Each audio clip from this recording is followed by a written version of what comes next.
folks a Thank you. I wanted to give folks on the call a heads up. So we will run Q&A. The chat box is turned off. Q&A is turned on. You can feel free to ask questions as you think of them. And I will pop back on to pose those questions towards the end of the session.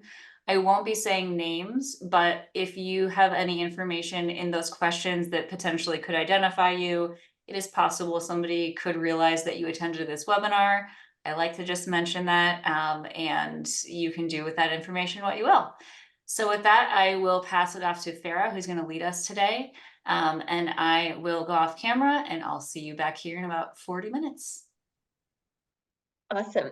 Thanks so much, Maggie, and welcome everyone. We're really excited to have this session today with our amazing panelists on the topic of assessing and mitigating the evolving risk to children online.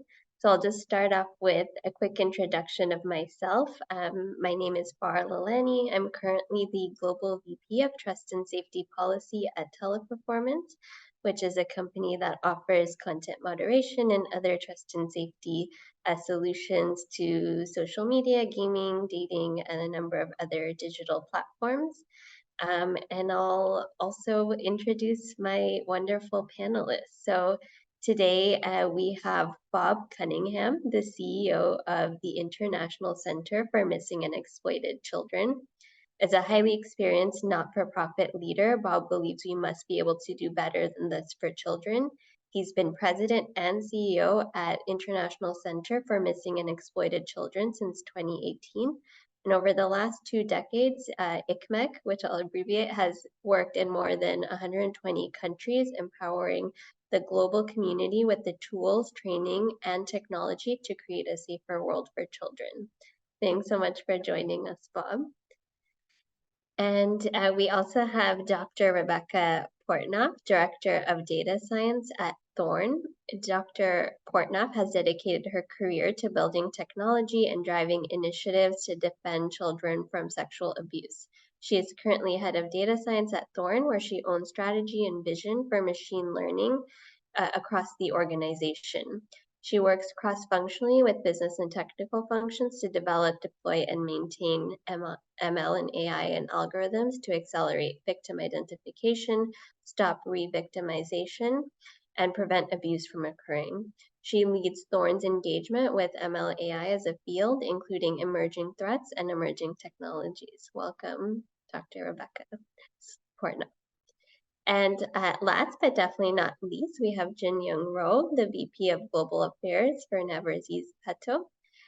Jun is NAVER Z's VP of Global Affairs and previously worked as the investigations lead at Google and was also the Director of Trust and Safety previously at TikTok, Financial Crime Investigations Manager at BNP Paribas and JP Morgan. He received his Master's of Advanced Study in Criminology, Law, and Society from the University of California, Irvine, and BA in Criminology and Criminal Justice from the University of Maryland. Jun is also serving as a board member for Safe from Online Sex Abuse and Selective Service System of the US. So welcome, Jun. So pleased to have you all with us today on this important topic, especially now, because of all that we've seen in the new regulation emerging. So obviously we've all seen the long-awaited Online Safety Act receive royal assent in the UK. And then just recently, the EU Parliament, Council, and Commissioner have reached a compromise on the AI Act. So there's a lot going on in both regulation and also the threats that we're seeing to children online. Given that 1 in 3 internet users worldwide are children, and 1 in 5 children have experienced cyberbullying, and we've also seen a significant increase in child sexual abuse material, including self-generated CSAM and the emergence of AI-generated CSAM. I think this is a great opportunity to hear insights from our amazing panelists on this topic. So without further ado, let's get into that. And my first question will be directed to you, Rebecca.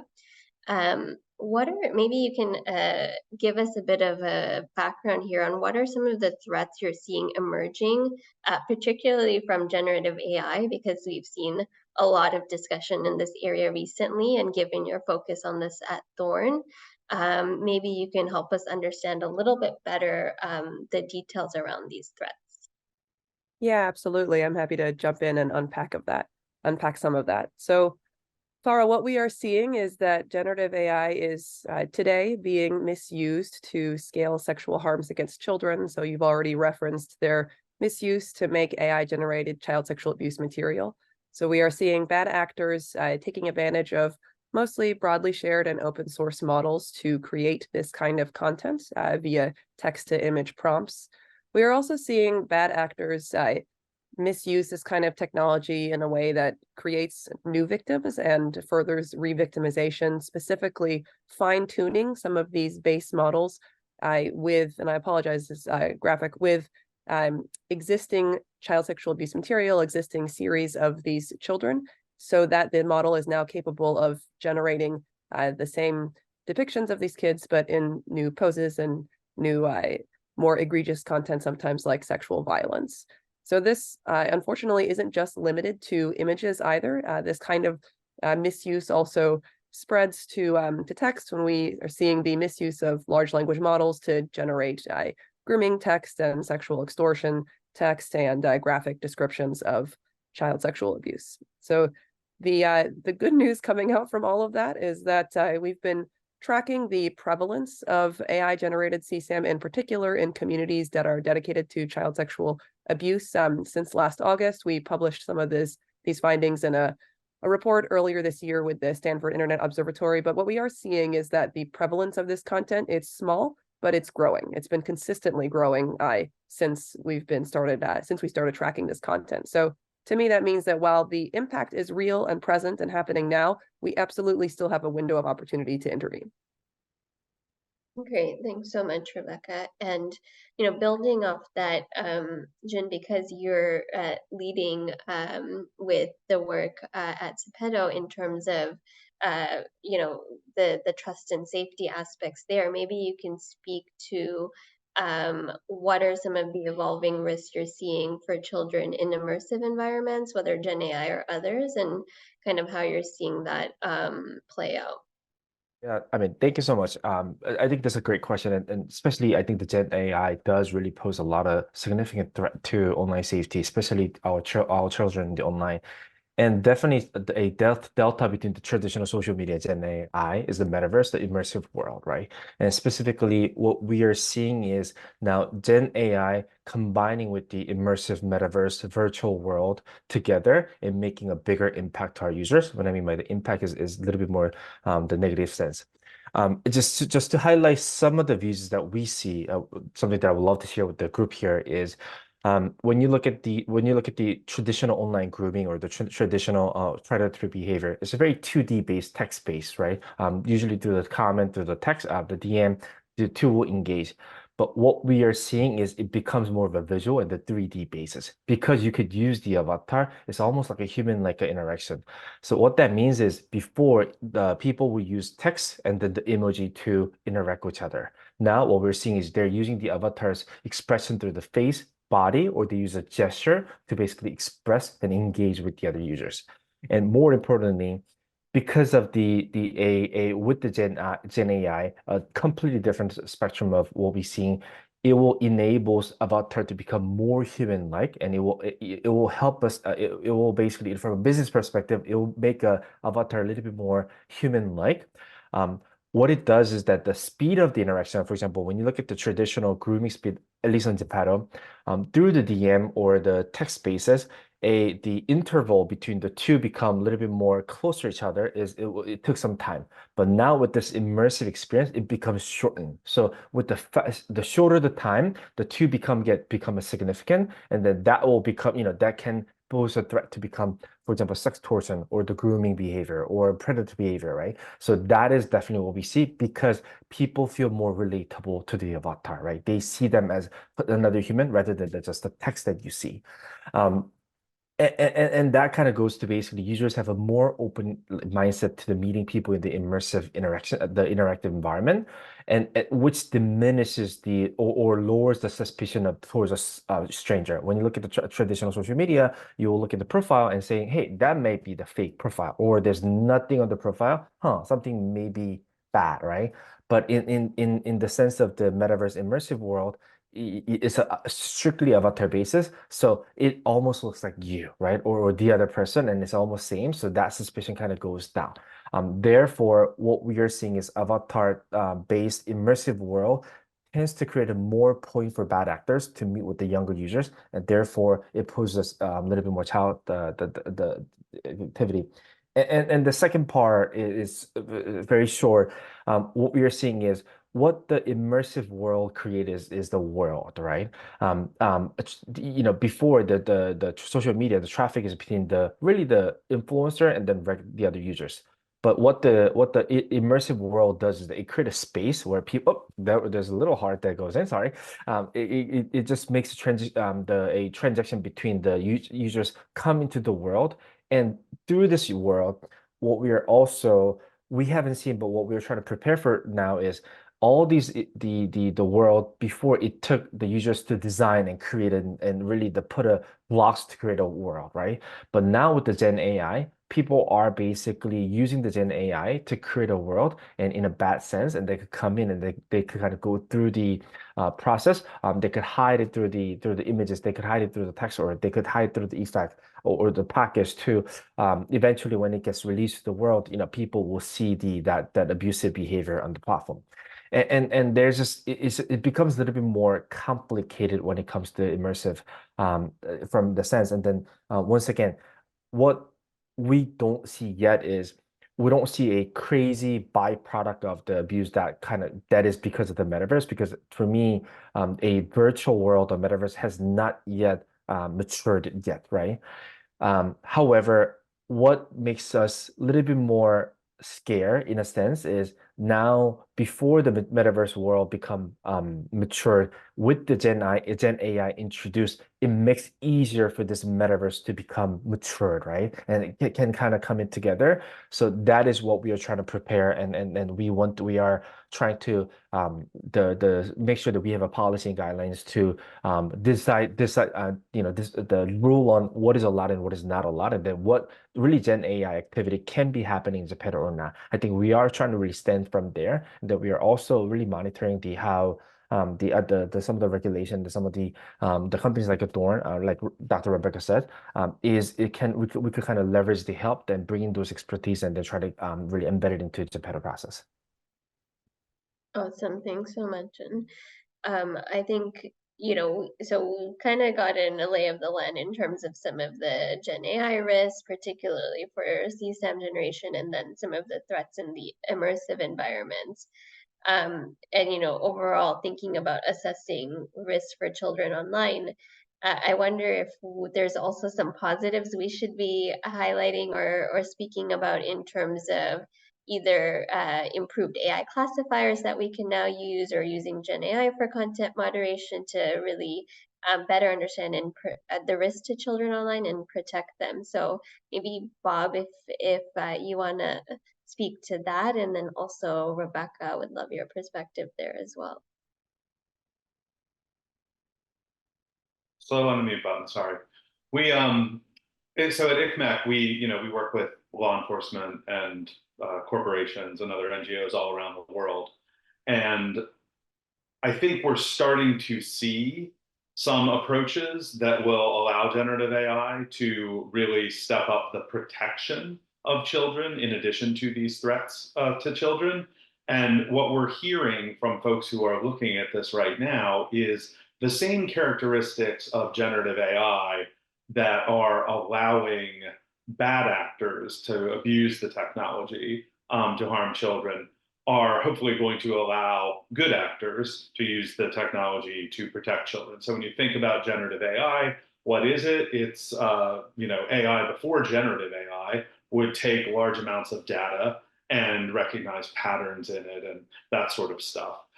Generative AI takes that a step further into actually creating things because of it. So you no longer need that human engagement to create things because of what is seen in the data.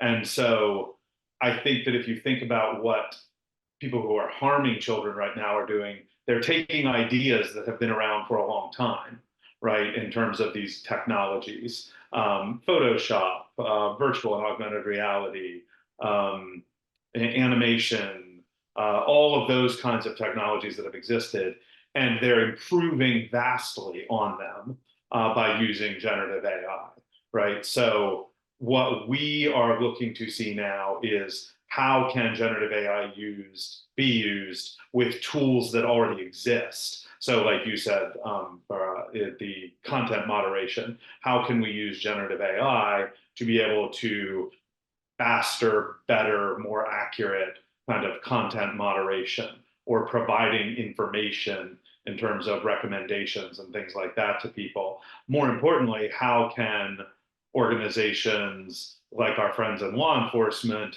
use the tools that are already at their disposal and enhance those tools using generative AI, so that it's not only attacking back at applications of generative AI, but also other applications that are used to harm children. So that's what we're really seeing, is the really smart people like Dr. Rebecca at Thorn, our friends at the RCMP, our friends in Australia.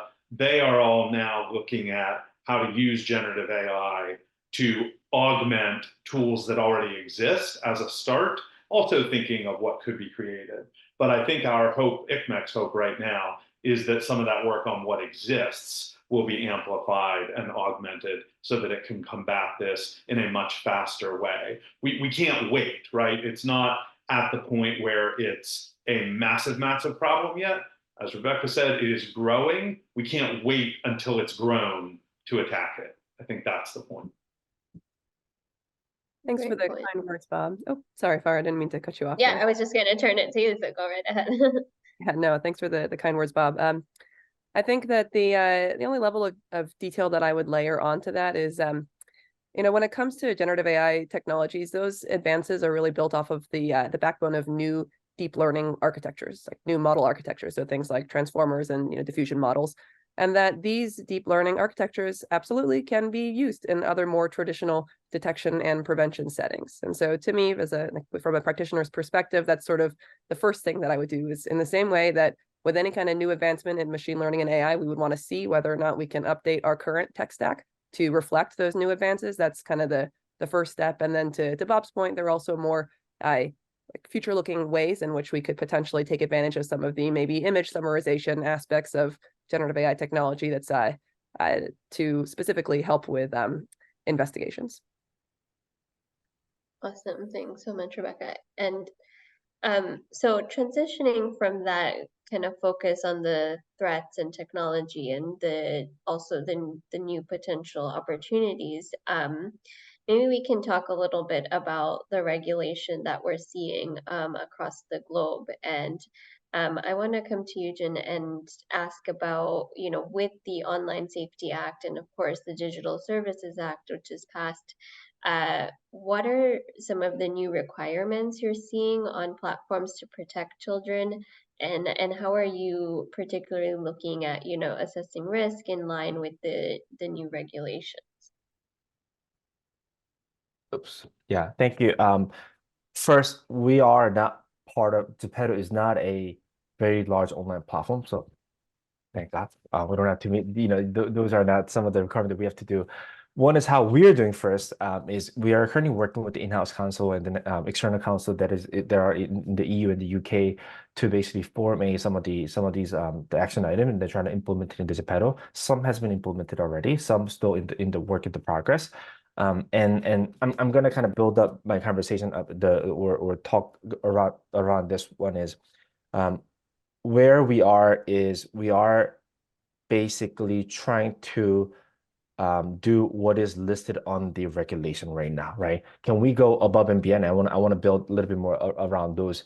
And when you look at the DSA and then online let me exclude the UK online safety bill, but when you look at the DSA right now, it's about the transparency and it's about how fast you could handle some of these complaints or some of the user report that comes in, and basically making sure that what you are doing is transparent towards the users, right? So I am not a DSA expert. I'm not an online safety bill expert. So rather than that, something that I would love to talk about, and I really want everyone to kind of take away is I've been listening to a lot of podcasts and some of those conversations around the DSA and then online safety bill, and something that we don't talk about is something that which I want to talk about it is.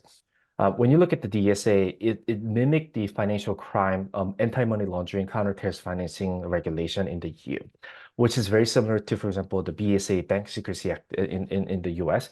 And when you look at how these banks are operating under those regulations basically they have to have this program structure and the processes of how they can combat the money laundering sanctions. And then they will have every year they have to go through the internal audit. Sounds very similar to what the VLAB has to do. They have to go through the internal audit, and then after the internal audit, if your the firm is large, then the more services product that you service, and then there may be a failure, so you have to mitigate them. Smaller, you don't have the resources, so which means it will take you some time to mitigate some of the issues. And then the next step is that you have external audit, which is audited by the government, right? So what I'm trying to say is what this regulation does is that it makes the platform, or it makes the company very reactive to the regulation, right? So where they are is when they need to invest some of this time to fight this emerging and new abuses that comes in, the focus will kind of goes into, hey, we need to mitigate the legal risk, not the user risk or brand risk, right? So that's where the resources kind of pours in.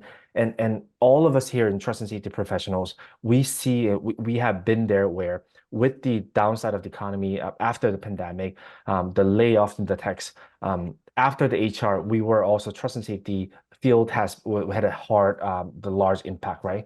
Which means a lot of times we're just the cost center to the company, and when the company needs to scrutinize their budget, we are the kind of one place that people will look at and then say, hey, we want to lower the cost, right?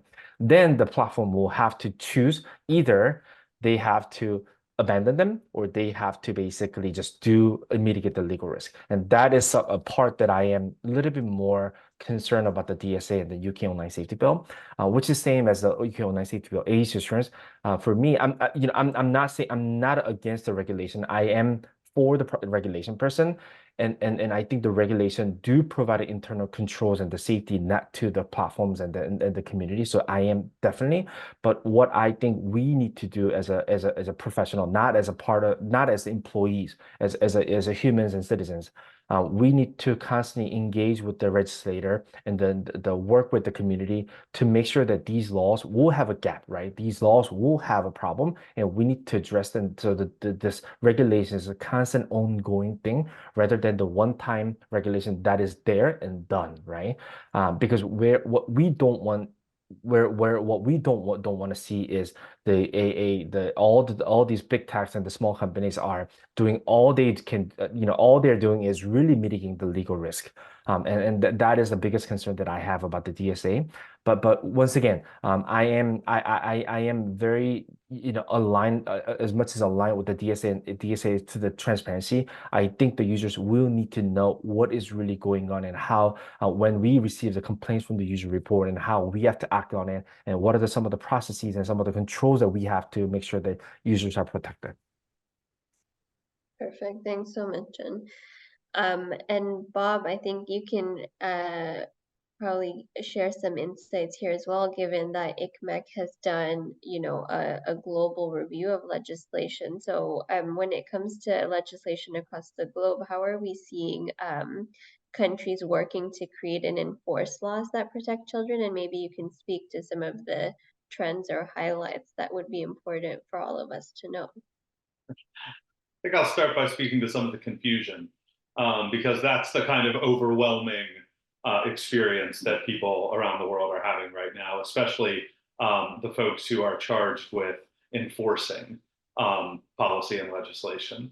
So when it comes to police officers and criminal justice professionals and judges and folks like that we work with very closely, Part of the challenge is folks aren't sure whether their existing legislation actually covers generative AI and things like that. There's a lot of confusion out there. And one of the things that we look at when we do our global review, it's actually not included in our normal global review, but the RCMP has asked us for several years to do a little bit of additional digging and follow-up. And one of the things we look at is whether countries' legislation criminalizes synthetic media.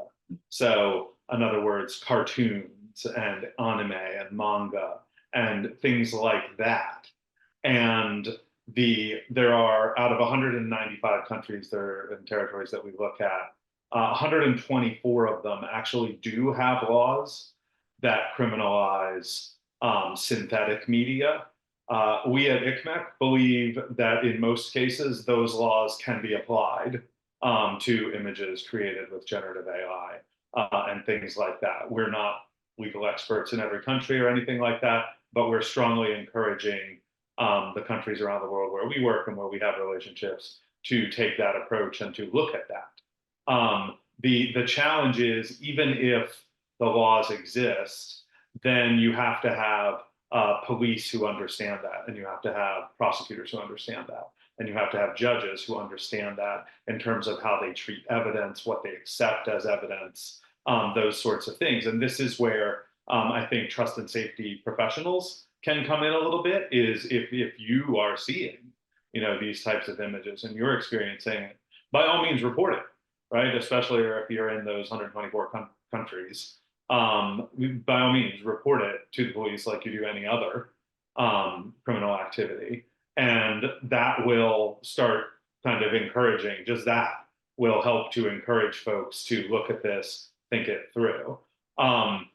Other countries are, in fact, addressing it head on. We've seen a couple countries now starting to get legislation written and start to be pushed through to actually criminalize the use of generative AI in this way, or the result of generative AI. So I think that's really encouraging. But for us, again, like with the technology, where we kind of are encouraging people to just start where they are and use the technology to improve what already exists, I think it's the same thing in the legislative contest. Start where we are. We have 124 countries where there's a good shot that this stuff is already illegal. Run with that for now and try to lean toward assuming that it is covered under those sections of the law instead of assuming that it's not. And of course, each country has its own process. Each country has its own courts and interpretation. These cases will wind their way through. That's good. That's how the system and that's how the process is supposed to work. And if it turns out that the laws are weak in those areas and the cases get thrown out, then there's a much clearer mandate for people to act in terms of improving legislation, creating legislation, that sort of stuff. So we're at the very beginning of this, and we're paying attention closely to what is going on. But we are now advocating in those countries where this kind of law does exist around synthetic media to actually apply it. And that's the first thing we think needs to be done. Oh, that's super helpful. And I think, one of the concerns that I've heard quite a bit recently is with AI-generated CSAM, with reporting happening because it is realistic and people are trust and safety professionals are obviously trying to do their job and report. Where they're seeing that, one of the challenges will be the capacity for, organizations like NAVER Z or even law enforcement capacity to then prioritize rescue of real children. Would love to have, your perspective on this. Yeah, we're concerned about the same thing. The volume could be overwhelming. I think right now it is not, but that's the main concern that we hear from our law enforcement partners around the world, is they are concerned that the volume here is in fact going to be overwhelming. We're a capacity building organization, right? ICMEC trains police, works on advocacy, trains prosecutors and judges, that sort of stuff, to the tune of 150,000 of them since ICMEC was founded. So we have a lot of experience in this area. We are hearing these concerns. That is not a capacity issue, right? And that's going to require the kind of technology solutions that Rebecca was talking about and that we've discussed a little bit. You're never going to be able to build the kind of capacity, human capacity, in a police force that it's going to take to address this kind of problem. But there's also an axiom that we hear a lot that I think is relevant, which is we're not going to arrest our way out of these problems, right? So this is going to require prevention and awareness, education, and it's going to come down to families and children and teachers and doctors and folks like that who are going to help with prevention and awareness to make sure that this doesn't become overwhelming to the systems that exist. There's either a technology solution or there's a prevention and awareness solution. There's not a capacity solution to this in the traditional sense of the thinking.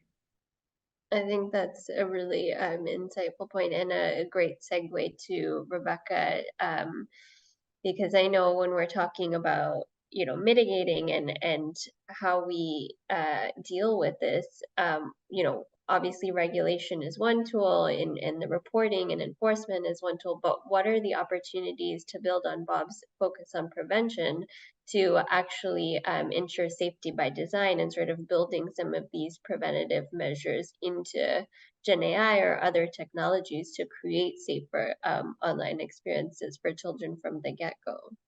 Yeah, absolutely, Farah. I think prevention is obviously a critical lodestone here, and especially in this particular moment in time with this emerging technology. And so when I articulate sort of what safety by design could mean in this particular space, I want us to think about the entire life cycle of machine learning AI, where you have folks who are developing the models, you have folks who are deploying the models, and then you have folks who are maintaining the models. That develop, deploy, and maintain are all, and some of these folks are all the same people sometimes, but develop, deploy, and maintain are both, all three of them are core to how machine learning AI gets built and distributed. And each of them represent, or each of them contain opportunities to prioritize child safety. So I can talk off a person's ear on this topic, so I won't do that today, but I'll just share a couple of ideas on what some of those opportunities could look like. So in the first case, models are all about their training data, and following best practices on ensuring that you are sourcing your data in an ethical way, in a robust way, in a way that doesn't source from data sets that are known to contain CSAM or other abusive material. Like, this is a really simple first step. Similar simple first step that can be done is to detect, review, and remove, and then report any CSAM that you do find in your training data sets. I know that this can be kind of a strange concept sometimes for folks to think of, but the fact of the matter is that these models are built off of just bazillions of pieces of images collected from the internet. And as I think everyone in this community knows, those pictures contain CSAM. That's something that exists on the internet today. Red teaming is obviously a concept that comes up a lot in these types of conversations, pressure testing models for their capabilities to produce this type of material. I would say in the same way that machine learning AI is an iterative process, we need red teaming to be iterative too, where you're not just once and done and then think this is a complete task, but that you're continuously stress testing. I want to talk a little bit about content provenance here. So content provenance is this concept of being able to track back the original how the data was created. Bob was talking about sort of this law enforcement concern of having the already overtaxed system be overtaxed further with even more content coming in. To me, content provenance is critical here. Being able to have robust solutions that indicate how it is that this data was generated, and being able to detect that not as a optional post-processing step, where for example, a bad actor could just kind of remove the portion of the tech stack that includes that provenential information, but have it baked into the image generation process itself, so that this is something that happens as the image is generated, even if that image is getting generated on someone's private laptop or private desktop somewhere. So that's some of the ideas there. I know that I'm going past the 2 minutes that I was supposed to give per question, so I'll pause, but I just want to reinforce there are a lot of opportunities to mitigate the misuse of these models by downstream bad actors that we can action on today. That's super, super insightful, Rebecca. I think, prevention and safety by design and all these points you touched on around provenance is going to be key so that we can get ahead of this and and really before seeing the growth, try and mitigate some of these risks. So I think those are really great points to consider. I wanted to also check, because I think the prevention awareness topic is so important, Jun, or Bob, if you had anything else to add there, maybe in terms of Jun, what you guys are seeing in terms of trying to build in safety by design, or have the policies and processes and sort of procedures to try and prevent the harms before they occur. Jun, do you want to talk? Do you want to mention the? Yeah, sure. I'm going to be very honest. It's a very hard fight because you have to basically fight with the product team to make sure that they don't when they are a little bit less cognizant about some of the risks that we see, right? So really the common sense building with them is amazing. But as you mentioned, that is basically something that we are trying to do is for our company, whenever we do look at the products and features, what we look at is the policy is the very first, right? The tendency is people would jump in and think about what are the controls that we want to put it in, right? Because we're thinking about the enforcement perspective first rather than the policy. But I think the kind of step back and think about the policy as to, okay, what is allowed and what is not allowed? And, what are some of the variables and some of the deviations that we may see, and how do we make sure we have a control of the policy of them is the important process that we do. So, for example, when the Gen AI really hit the market, and when we haven't seen the Gen AI coming to our platform, what we did was we created a little small task force to decide, okay, how do we want to approach Gen AI, right? When we are building Gen AI, how do we want to approach it? When Gen AI is introduced to our platform, how we're going to be approaching. Those are some of the task force policy that we are doing. And at the end of the day, the other one is straightforward, and it's a hard fight. Is sometimes we just have to just say no to it. What that means is that in Japan, image sharing, video sharing is not allowed. My logic was, okay, we are a immersive world or the metaverse. Why do we need a image and video sharing? That is a fight that I had done with my CEO and the product, and we won, right? And at the end of the day, what we don't want to do is, okay, of course, this is not applicable for all the platform. At the end of the day, as a trust and safety professional, what are some of the business needs that you have it? And then what are some of the risks that you see out there? How do we put them together and introduce it, and then make sure at the end of the day, sometimes choose the most restrictive, most conservative approach to just mitigate the risk at all, right? So it doesn't mean it ends. The abuse is not gone. A form of the abuse is still with us. For example, the grooming will still happen, but what they do is they will move to another platform, right, where the image and video sharing is allowed, right? But in between, we are trying to introduce some of these prevention and some of these the ways to make sure the users are the frictions to make sure that those abuses are lessened and is somewhat protected. And from my please go ahead, Bob. Perspective, I think when it comes to the policies, prevention, safety by design, right? Safety by design is such a powerful framework. It's a powerful way of thinking.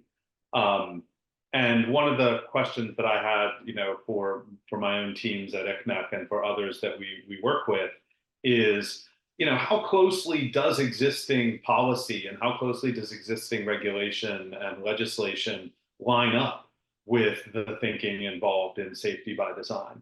ICMEC has not looked at that, right? That's not something that we've looked at over the years, but it's something that we're going to look at, because I think that, of course, anytime you talk about policies or regulations, you have to have shared vocabulary. You have to have an understanding of concepts that are included, excluded. You have to have shared language, definitions, that sort of thing. So bringing people together to get that all in place to the extent that it's not already. But then how do you include this in legislation going forward? How does it line up now? How do we put it into what's yet to come?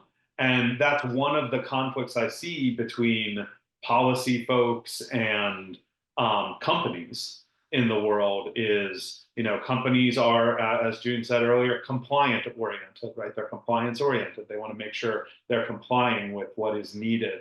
And it's hard to get folks to go beyond compliance. There are some great companies that do, but the first step in a company's mind is always compliance. It should be, right? So that's there. So to the extent that those powerful concepts in safety by design can be included in policy and regulation, I think we will get better prevention built into all of the things that are to come around generative AI, augmented reality, virtual reality, those kind of spaces. So I'm very interested in that. And if you are interested in that, let me know, let ICMEC know, talk to us, because this safety by design has to be something that we all get behind as an industry, whether you're at a trust and safety official or an NGO or a company. We all need to get behind that, and we need to figure out how it can inform and enhance our current policy and regulatory efforts for prevention. Awesome. Thanks so much, Bob. Yeah, I think that's a really great point. So in terms of a lot of the discussion we've had, we've talked about, some of the investments that need to be made and some of the changes that are required. And I think with all of this, we see that there are some trade-offs, right, when it comes to whether it's safety by design or whether it's policy changes or like Jun, you mentioned the stopping the sharing of images or videos. There's always kind of pushes and pulls when it comes to this work. So maybe each of the panelists can kind of end off with giving their perspective on taking a step back. How can we more effectively reduce the risk for children online, of which we've talked about that there are many, while also nurturing their expression and ability to really interact online? Because we have seen a lot of legislation and there's different perspectives on this, on restricting social media use or different policies that are kind of limiting children's expression. So how do we find that right balance? And I would really be interested to have each panelist share their perspective on this. Maybe we can start with you, Rebecca, and then Jun and Bob. Sure, happy to share my thoughts.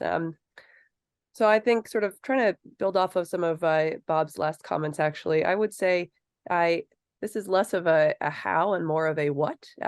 I think that what we need to see is a cultural shift in hiring practices. So right now, think about it.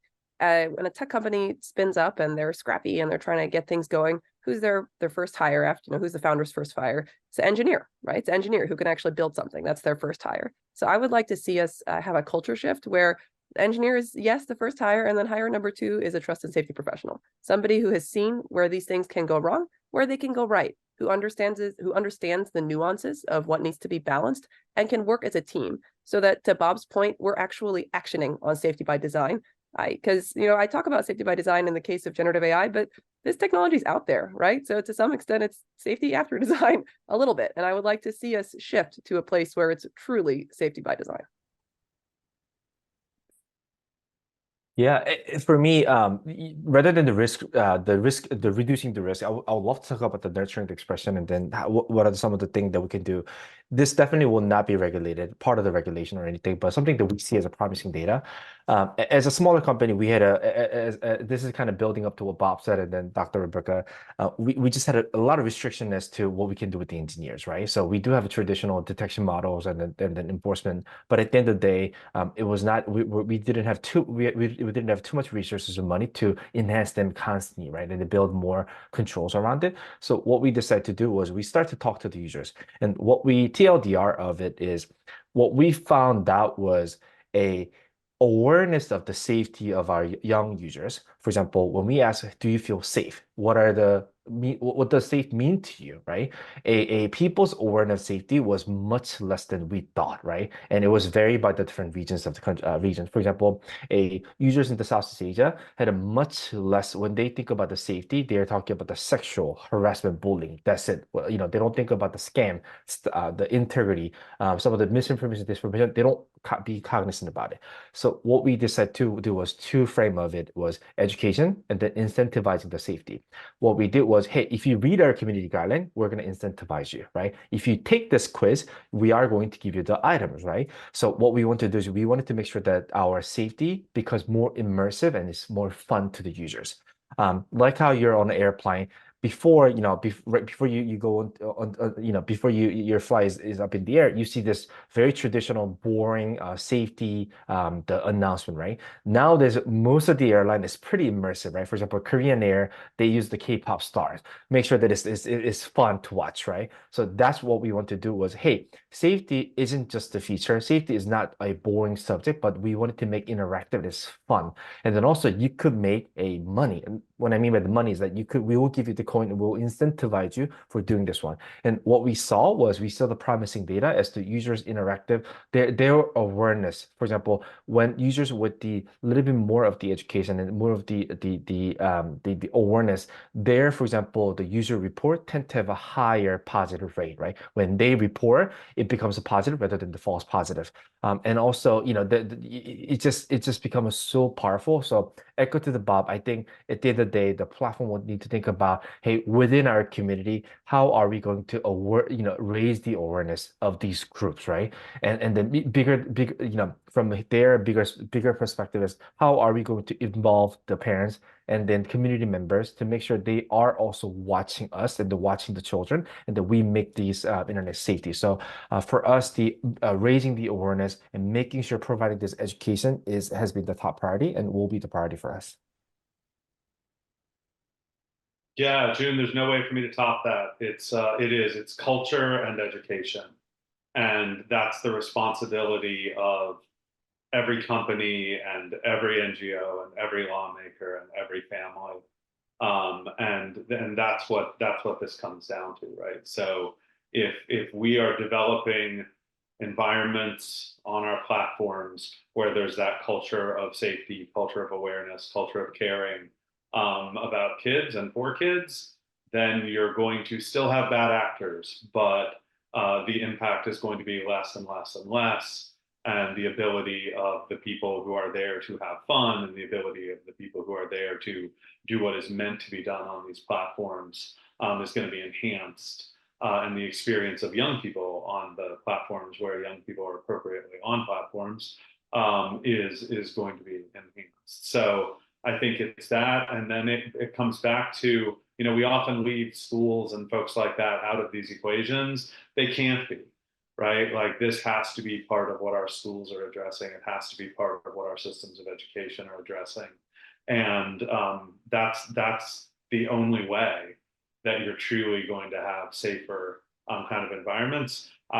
June is a more creative guy than me. Like I think the incentives and the gamification and the K-pop stars and all of that, by all means, everyone who's creative and can come up with a creative solution of how to catch people's eye, how to catch their awareness and engagement, do that. Like, please do that because it has to be cultural and it has to be education. Awesome. These are all such insightful points and a great way to end this portion of the panel before moving to questions. So I want to thank you all for your insights and pass it to Maggie, who's going to highlight some questions from people on the session. Amazing. Thank you guys so much. We definitely have way too many questions than we'll be able to handle. So that's always a good sign of a good engaged audience. And I'll start with the first one. So apologies if I don't get to your question. I'll try to get to as many as possible. First question. So we got a question around whether we need more terms in this space to differentiate between CSAM that's generated by AI and CSAM that is produced through abuse of human children. And I'm curious, this is probably most relevant to Rebecca from a research perspective, and then Bob from your perspective as well. I'm curious, do we need more terms? Do we feel like we have the appropriate terms to describe kind of this new form of abuse or new form of CSAM? Would love your thoughts on that. Yeah, I'm happy to jump in here. So I think I would start by saying that crisply distinguishing between CSAM and AIG CSAM, which is the acronym that I tend to use, I agree. I think that it is good to have clarity on what's what and being able to communicate effectively with each other. I do want to unpack a little bit this concept that's in the question here about direct harms for a real victim. So let's think about that just a little bit at a next level. So we talked about how these kinds of technologies are being used to create additional AIGC CSAM of known victims, but they're now put in new poses and new postures and new, other kinds of explicit content. So to me, that's a real victim. That's their face and their body, and it's being put into a depiction of content that they didn't do. But I think if you ask them if it harmed them, I expect that the answer would be yes, in the same way that CSAM is harmful. I think the second point that I want to make is we've talked about training data as being really critical to these models.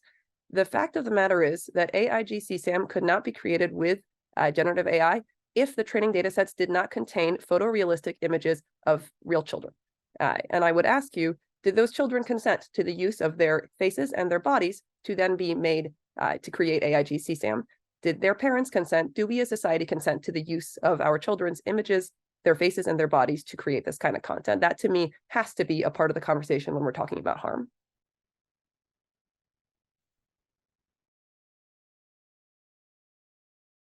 Thank you. Bob, go ahead. No, I thought you might be waiting for me. I'm not going to say it any better. Question asked and answered. Awesome.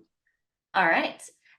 We have a second question. Jun, this might be a good question for you. Do you find that the immersive world possesses similar or more risks in grooming than traditional social gaming? I don't want to say more, but different, right? And then when it says the more poses, not from a user perspective, from a platform perspective. Earlier I mentioned about a lot of grooming now has been moved from a text from the behavior perspective, right? So for example, me and for example, Farah is talking to right now, each other, and it kind of poses some grooming behavior, right? If it gets reported by someone else's, right? And when we try to reconstruct those data of some of these engagement, now. For example, if you think about the data perspective, we need to capture this from a 3D perspective. It's much lot of data that we have to store in order for us to reconstruct and look at what really entails. So from a text to the gesture and the 3D basis, it costs us much more. Therefore, a room for the amount of time that we could store becomes lesser. That is definitely there. So once again, I don't think it's any different. It does. What we see is that timing wise is much shorter. But it's a very different, the spectrum of I don't say spectrum, it's a very different behavior that we see on the immersive rather compared to social gaming. Thank you. Question for Bob and Rebecca. Criminal justice system has used PA tools like Compass in the past, but they haven't been known of replicating some of the algorithmic bias. How will you ensure Gen AI doesn't replicate those biases and effectively does harm mitigation? Bob, you mind if I jump in here? No, go ahead. Well, I really love this question. I think that it highlights the real role that responsible development plays in this space. So I said, I lead a team of practitioners. Like we build this kind of technology to help defend children from sexual abuse. But I know, because I'm in this space, that models get stale and models have bias. That's a fact of life. So what that looks like is incorporating into your workflows really rigorous user feedback and monitoring of performance. Don't just be satisfied with kind of holistic measurements of how your performance is doing precision recall against the target class, but get specific on particular demographics. Like for the CSAM classifier we build, we evaluate whether or not that classifier has commensurate recall across different demographics of different children, because we want to live into our mission that all children are getting defended by the technology that we build. So there are existing best practices and workflows around responsible development and bias mitigation in these kinds of models. There's a long, rich history of it, and it absolutely can and should be applied in these new emerging settings. Yes, what you ended with is what I would have started with. I think these things are out there and they're known and they're well understood. And so do it, right? Like use what is there rather than focusing on creating a whole new set of ideas, concepts, procedures, processes. Use what we've got. Let's see how far that gets us, because right now we're not using what we've got. So do that first. Awesome. Bob, there's been a couple of questions for you around law enforcement. How is law enforcement around the world acting to this potentially illegal content? Before, animation was treated with, that's not a real child, no need to pursue. However, now we have a scenario where imagery is indistinguishable from a real child or using a real child with Gen AI. Do you see law enforcement pivoting to this being a more serious indicator and more pursuable? Yeah, so obviously I am not a law enforcement professional, but in the work we do with police around the world, we see serious, genuine concern about this, right? So I can remember, I wasn't even at ICMEC, but I do remember how artificial images and things like that were treated at one point in time. We are not seeing that with the generative AI because it's so realistic. And I think to Rebecca's point, people know, law enforcement officials know that even if the image is not real, that doesn't mean that the kid is not. And so right now, a lot of what you're seeing in generative AI is actually involving real children, just in enhanced imagery in some way. And so even like we've worked with task forces, right? We helped to convene task forces around victim identification and things like that. And those folks are all taking this very seriously, like trying to identify who those victims are, even if the image has been altered. And so I am not concerned about that at the moment, at least not in an overwhelming way. And I think that the desire we've seen on the part of law enforcement officials to deploy the laws that exist in those 124 countries around synthetic media is really strong. So they are wanting to go out there and employ those laws to apprehend people, and so we are not seeing it being taken lightly. Thank you. That's such a great answer.